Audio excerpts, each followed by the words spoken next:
Hello everyone, code काफी channel में आपका स्वागत है। तो आज हम सिस्टम डिज़ाइन कॉन्सेप्ट पढ़ेंगे, स्केलेबिलिटी कि क्या होता है स्केलेबिलिटी और इसमें क्या इसके प्रोज एंड कॉन्स हैं, इसके कितने टाइप्स हैं, ये सब देखेंगे आज। तो स्टार्ट करते हैं। तो फर्स्ट थिंग कि वाई स्केलेबिलिटी मैटर्स। तो स्केलेबिलिटी होता क्या है पहले देखते हैं। तो स्केलेबिलिटी एक एबिलिटी होती है एक सिस्टम की जो कि ग्रोइंग अमाउंट ऑफ वर्क को हैंडल कर सके। ठीक है, एक एबिलिटी होती है एक सिस्टम की जो कि जैसे जैसे लोड बढ़ रहा है सिस्टम में वैसे वैसे वो उसको हैंडल करता जाए। कैसे हैंडल करता जाए? बाय एडिंग मोर रिसोर्सेज, और ज़्यादा रिसोर्सेज उसके अंदर ऐड करके सिस्टम में। ठीक है, इससे परफॉर्मेंस जो है सस्टेन रहता है। डिमांड जैसे जैसे बढ़ रही है वैसे वैसे परफॉर्मेंस डिग्रेड नहीं होना चाहिए, इसीलिए स्केलेबिलिटी होता है। विदाउट इट सिस्टम जो है क्विकली फेल्स अंडर स्ट्रेस। जैसे जैसे अगर मान लो लोड बढ़ता जा रहा है, सिस्टम स्केलेबल नहीं है तो फेल हो जाएगा सब कुछ। कोई भी प्रोसेस, कोई भी रिक्वेस्ट रिस्पॉन्स नहीं दे पाएंगे।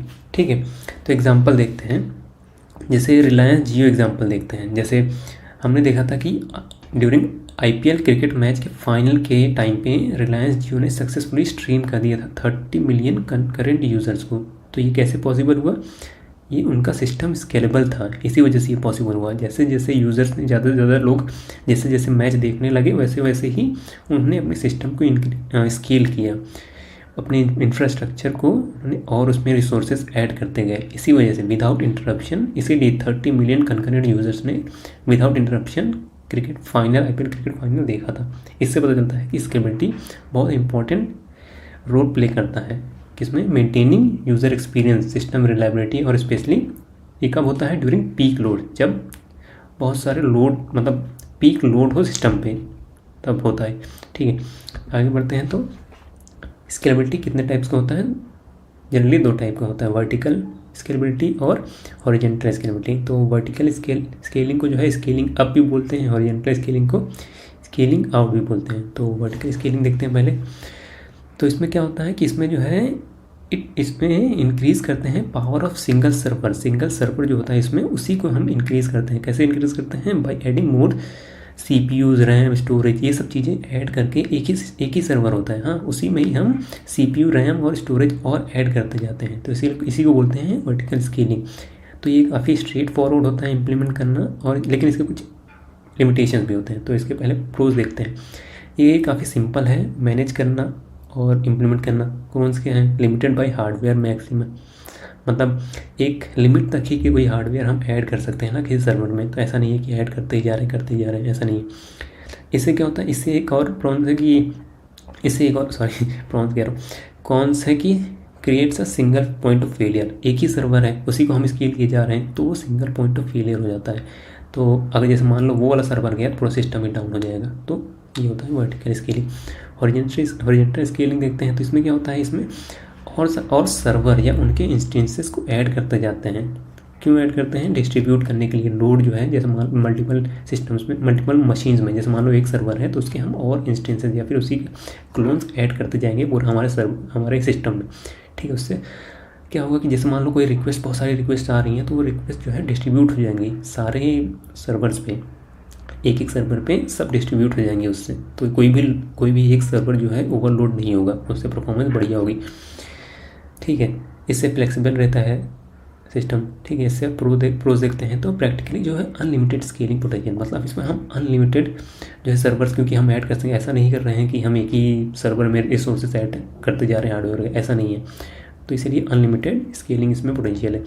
तो इससे क्या होता है? अवेलेबिलिटी और फॉल्ट टॉलरेंस सिस्टम होता है। तो ऐसा नहीं होगा कि सिंगल पॉइंट ऑफ फेलियर। एक अगर मान लो सर्वर जो है फेल भी हो जाता है तो बाकी जो सर्वर्स में वो रहेंगे उसको बैकअप करने के लिए। तो इसका कौन देखते हैं? इससे जो है सिस्टम जो है डिज़ाइन करना और इम्प्लीमेंट करना काफ़ी कॉम्प्लेक्स हो जाता है। जैसे जैसे ज़्यादा से ज़्यादा स्केल करते जाएंगे और रिसोर्सेज वगैरह, और जैसे जैसे सर्वर्स ऐड करते जाएंगे काफ़ी मुश्किल होता जाता है उसको इम्प्लीमेंट करना। तो आगे देखते हैं। तो टेक्निक्स देखते हैं हम स्केलेबिलिटी कैसे बढ़ा सकते हैं। तो पहला हो गया कैशिंग से।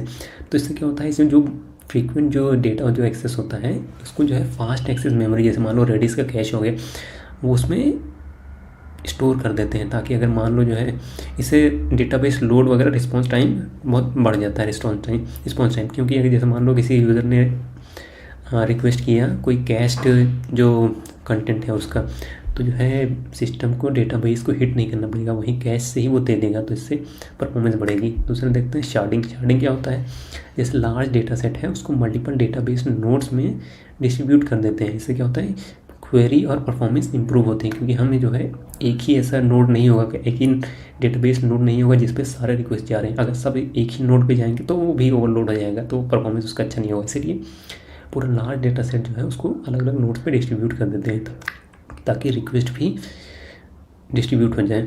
ठीक है, तीसरा क्या है, माइक्रो सर्विस आर्किटेक्चर हम फॉलो कर सकते हैं। इससे हम जो है पूरा सिस्टम है उसको छोटे छोटे सर्विसेज में डिस्ट्रीब्यूट कर सकते हैं। तो इससे जो है इंडिविजुअल कंपोनेंट्स को स्केल करना थोड़ा इजी हो जाता है, डिप्लॉय करना वगैरह सब कुछ इजी हो जाता है, उसको मेंटेन करना।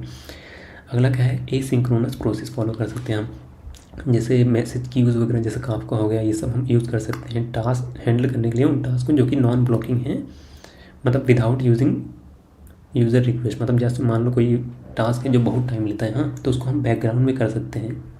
तो ये सब एसिंक्रोनस प्रोसेस कर सकते हैं, इससे रिस्पॉन्सिवनेस और थ्रूपुट बढ़ता है। ठीक है, तो एक जैसे रियल वर्ल्ड एग्जांपल देते हैं, जैसे नेटफ्लिक्स जो है बहुत बढ़िया एग्जांपल है स्केलेबिलिटी का। क्यों? क्योंकि वो लोग जो है जैसे नेटफ्लिक्स को हम रोज़ देखते हैं, रोज़ मिलियंस ऑफ पीपल जो है उसको देखते हैं, तो वो लोग कैसे मेंटेन करके रखे हैं, एकदम परफॉर्मेंस वगैरह एकदम बढ़िया देखते हैं। कैसे कर रखे हैं? स्केलेबिलिटी की वजह से ही।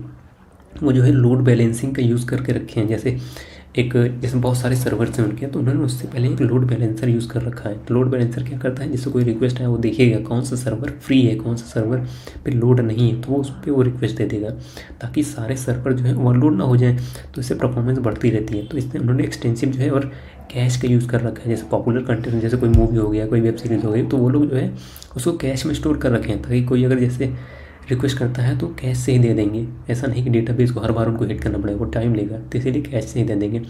और माइक्रो सर्विस आर्किटेक्चर वगैरह वो फॉलो कर रखे हैं, ताकि जो है टीम को डेवलप और डिप्लॉय करने में बढ़िया रहे। हर सर्विस को स्पेसिफिक पार्ट्स को वो लोग जो है बेस्ड ऑन डिमांड वो उसको स्केल कर सकते हैं।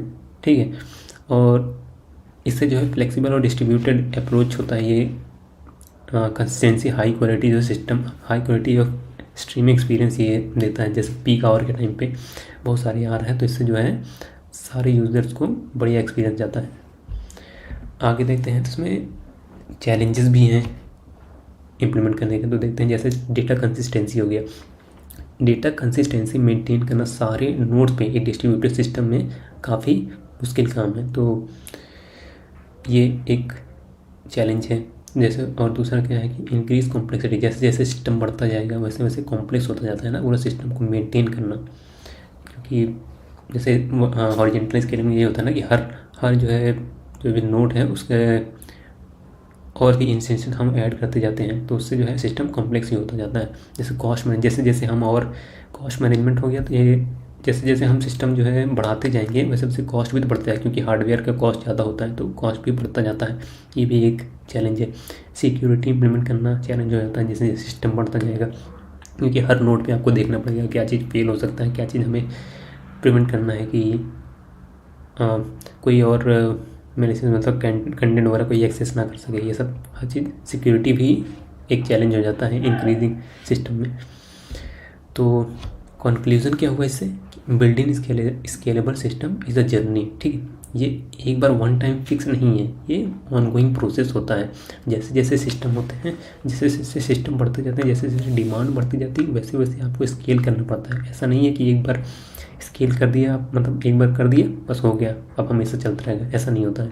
ठीक है, तो it is a ongoing process. ठीक है, सो वीडियो को देखने के लिए आपका बहुत बहुत धन्यवाद, और चैनल को सब्सक्राइब जरूर कर लें। Thank you so much.